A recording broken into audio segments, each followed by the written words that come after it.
Welcome to Spotlight. I'm Adam Navis. And I'm Liz Waid. Spotlight uses a special English method of broadcasting. It is easier for people to understand no matter where in the world they live.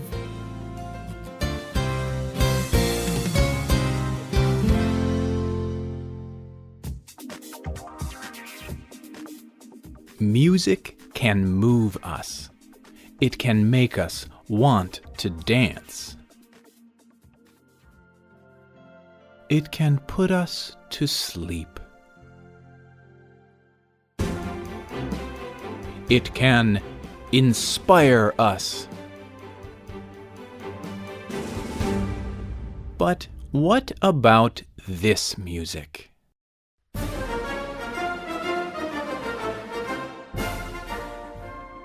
What does this music make you think about? Does it make you want to get up and walk around? That is what it is designed to do. This form of music is called a march. Marches began as military music, but they have become something much more. Today's spotlight is on the music of the march. Military leaders have known for a long time that music is a good way to communicate with soldiers. For example, in the United States, the Army uses trumpets to tell soldiers what to do.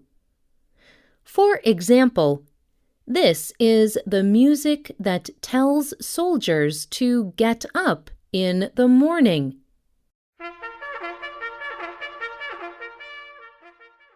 This is the music that tells them it is time to sleep.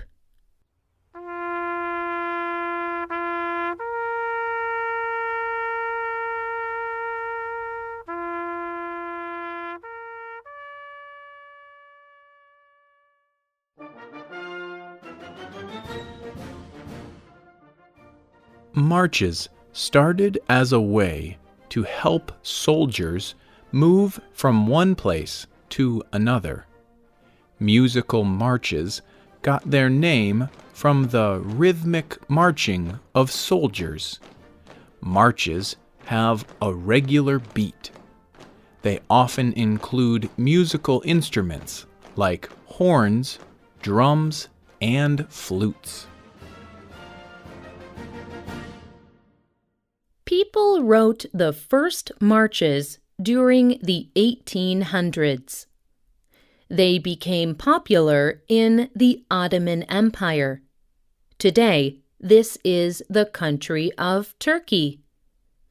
But marches were not only used in battle.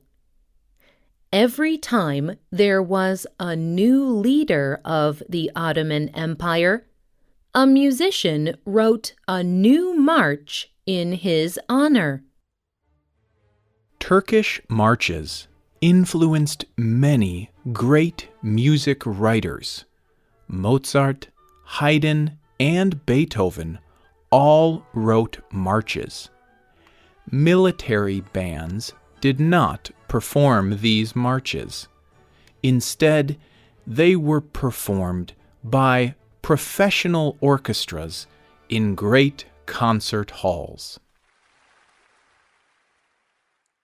But one person has defined the modern march more than any other. His name is John Philip Sousa.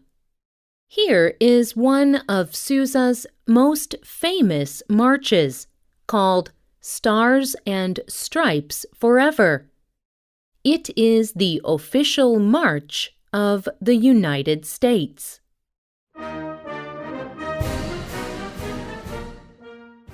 Sousa was born in 1854.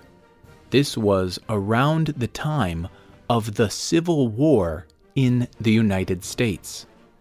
Sousa grew up in Washington, D.C., the capital city of the U.S. There were many soldiers there. All these soldiers needed many musical bands to help them march. Sousa learned a lot by watching these musicians. And when he was 13 years old, Sousa joined the Marine Corps Band. He did not fight, but he played a lot of music, especially marches. When Sousa became an adult, he left the Marine Corps Band. But he continued to write and play marches. He traveled from city to city playing music. Sousa became very famous. Years later, he was invited to return to the Marine Corps Band. But it was not as a player.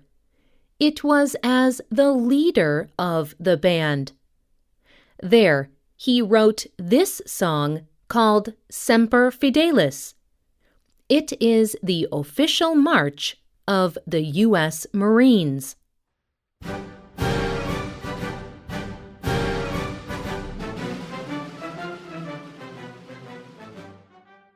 Today, Sousa's music continues to define the march. It shapes other music, from rap to pop and country. And without Sousa, we would probably not have modern marching band competitions. This is a marching band competition.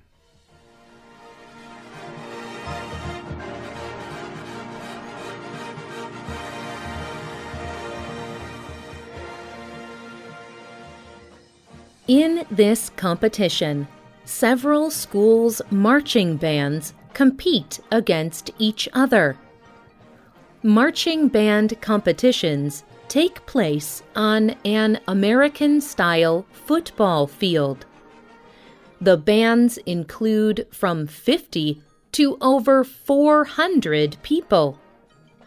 People in the band all wear the same clothes. They wear a uniform representing their school. The marching bands begin by marching onto the field. They usually do this to a single drum. They each hold their instrument. They form a line across the field in a starting shape or formation. Then the music begins. The music they play is similar to marches of the past.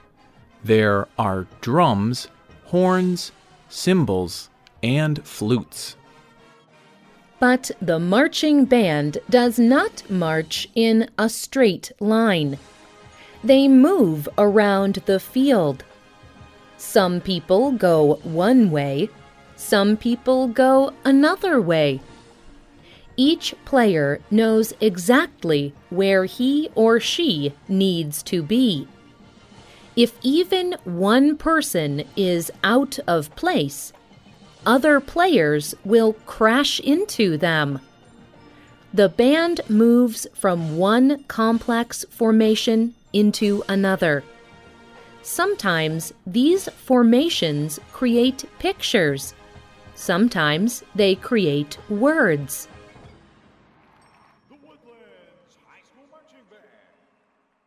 Another difference between marches of the past and modern competitions is the music. The music is still a march. It still has a strong drum beat and loud horns. But very few bands use the music of Sousa. They change modern music into a march style. Bands have used songs like Psy's Gangnam Style, Adele's Hello, and Uptown Funk by Mark Ronson featuring Bruno Mars. There is also usually a time when all the instruments stop, except for the drums. This is called the drum line. It is fun to watch.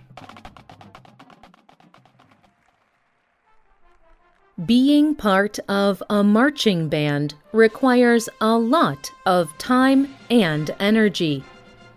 If one person misses a performance, their position will be empty. Being in a marching band teaches people a lot of things. It is hard work. It takes a lot of time. Members of the band learn to depend on other people and work together. They must be physically strong, and they must be intelligent. Marching band musicians must be able to do many different things at the same time. The march may not be the most popular form of music, but people who compete in marching bands love it. The military does not use marches as much as they did in the past. There are other ways to move soldiers from one place to another. But that is a good thing. After all, using marching music to compete with another school is a much more pleasant way to compete.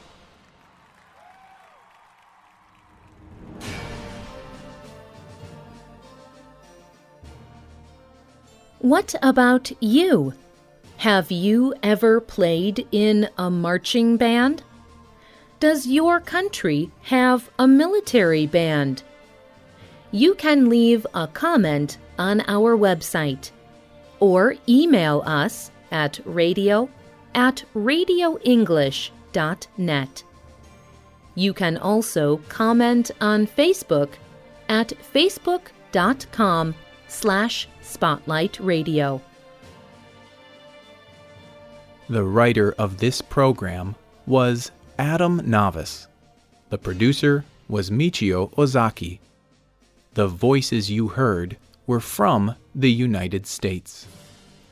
All quotes were adapted for this program and voiced by Spotlight. You can listen to this program again and read it on the internet at www.radioenglish.net. This program is called Music for Marching. Some of the music in this program from the marching band competitions came from YouTube. Look for our listening app in the Google Play Store and in iTunes. We hope you can join us again for the next Spotlight program. Goodbye.